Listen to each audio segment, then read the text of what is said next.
A specific segment of the 2026 New Year's London fireworks show caught my attention.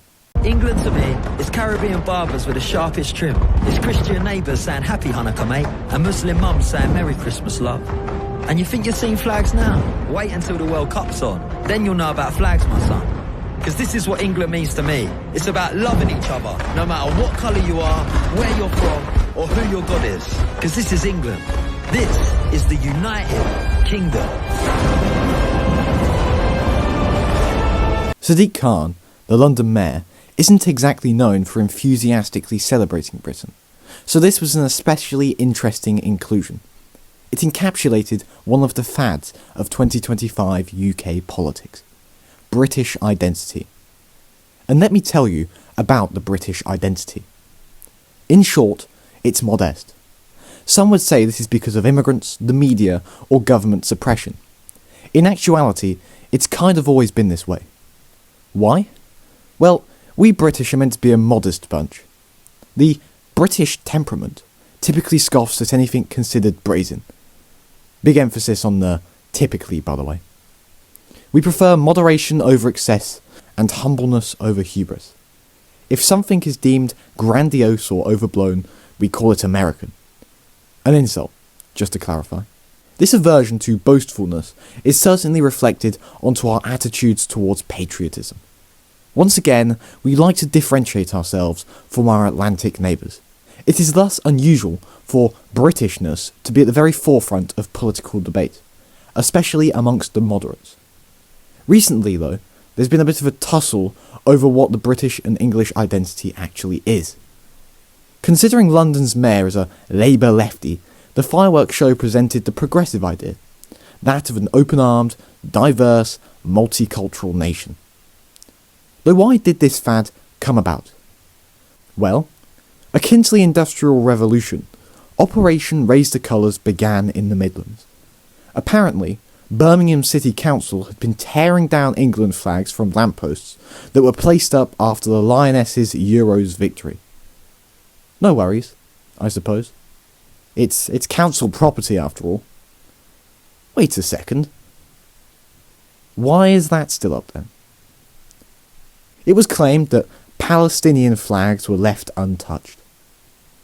The council's justification was that flags in specific areas were taken down since the street lamps were in the process of being converted to LEDs. However, others saw this as a pitiful excuse. To the great British patriots, this was indisputable evidence of a government, national and local, hijacked by socialist left-wing nation haters.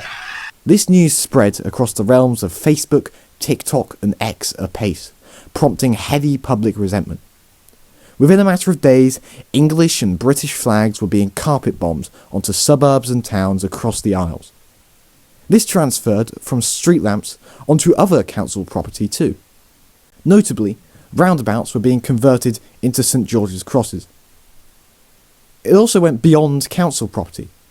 Here, we can see a snail being emblazoned with the flag. There were some disputably wholesome moments from it too. Take where I live, for example. It transpired that Operation Raise the Colours had exemplified good old community spirit. Though we were only graced with one flag-shagging vigilante, it turns out he had backers. Indeed, he was a sort of community proxy. After a cursory act of investigative journalism on the local Facebook group, it was revealed to me that a collection of locals were paying this chap to put these flags up. I've concluded that they did this because they were either too scared of climbing a ladder or too employed. People perhaps got carried away. The volume of flags in my village was rather modest compared to other areas of the country. Take this incident, where the council removed over 100 flags in a quote-unquote Gestapo-like operation, as described by the person who put them up. If anything, this was a true display of British and English patriotism. Right? Well, I am not a big flag waver. I think there is something about British identity, and maybe I'm particularly sensitive because I'm a Scot, which I believe is better understated.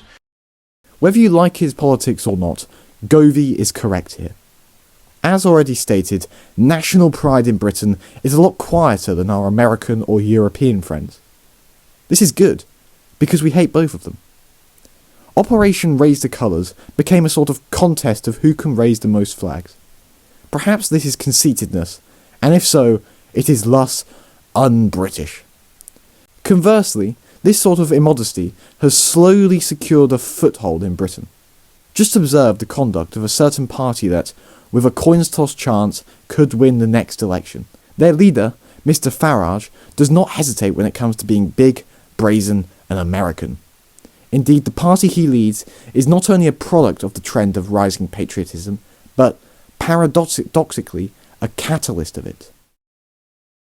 Let me just clarify, as much as I wouldn't regard it as a British way of celebrating the country, I did find Operation Raise the Colours rather funny. And I think it's fair to say that this is why many participated in it. It's kind of amusing. But what are the other motives? Well, to understand that, we must look at the St. George's Cross and how it's been bastardised and corrupted over the years via its affiliation with nationalists. The countries of the UK are peculiar when it comes to identity and nationalism. In Scotland and Wales, it's more than common to see their national flag, and there's no stigma to it. However, the English are different. We feel more attached to the British identity rather than the English identity. And if you raise the St. George's Cross, assumptions will be made about you. Why? Well, I'd say the Scots and Welsh feel a little downtrodden by us snobby English folk who make most of the decisions. Furthermore, nationalism in those two countries is actually quite progressive. In England, it's another matter. English nationalism is an ugly picture.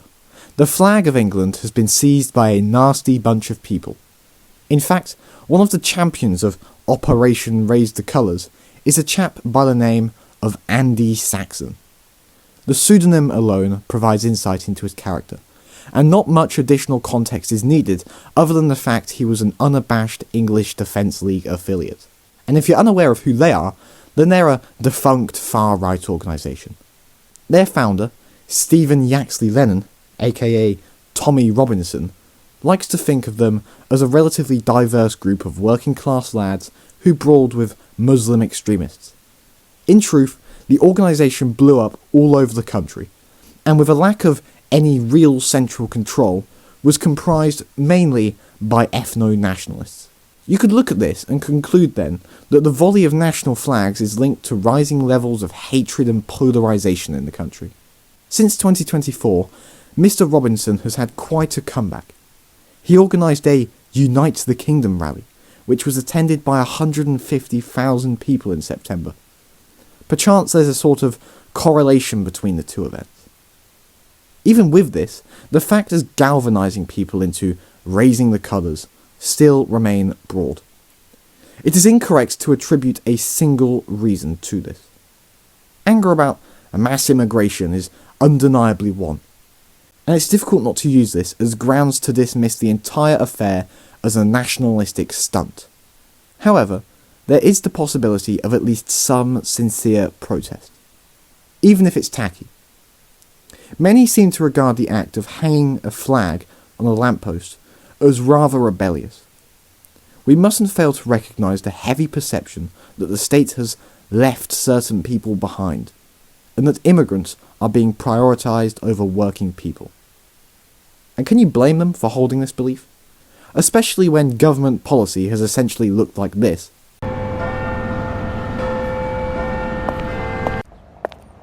Morning, Prime Minister. Two big issues this morning. Quality of life is declining and illegal immigration has skyrocketed. Oh. Well, that's not nice. I know how to solve this issue. Eureka! How's the illegal immigrants in hotels? That'll be pricey. Considering COVID has crippled the economy, I think we'll be... Don't worry. Make sure you send them to the cheap hotels. You know, the ones embedded in the communities hit hardest with the cost of living crisis. That will solve the problem. That's my Boris Johnson impression for you. To those who feel the government has neglected them in favour of multiculturalism or globalism or what else, then perhaps, for them, raising the Union Jack or St. George's Cross, their flag, feels like a middle finger to the system. Beyond all, there appears to be a lack of clarity to what true love of country is. This is expected, of course, and in the same way that people practice their faith differently, people express a love of country differently. Patriotism for me is the sincere appreciation and understanding of one's country. There is more to patriotism than who can wave the biggest flag, or who can decorate the most lampposts in this context, or any other shallow act alike. Reclamation is the way ahead. Labour and the Lib Dems have at least tried to chase this goal of reclamation. Keir Starmer, the man as inspiring as a kettle, is trying his best to rouse a little bit of love of country. I'd perhaps suggest we need something like one nation conservatism, which is a form of moderate patriotism that encourages unity. It was conceived in the mid to late 19th century by a man named Benjamin Disraeli, during an era where the two classes lived in total ignorance of each other. National identity was thus seen as a tool of unification.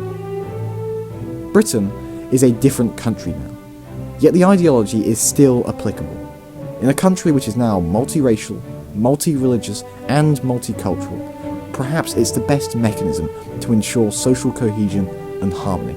Patriotism is, at its core, a device of unity, not division. It's imperative we prevent that fact from being subverted.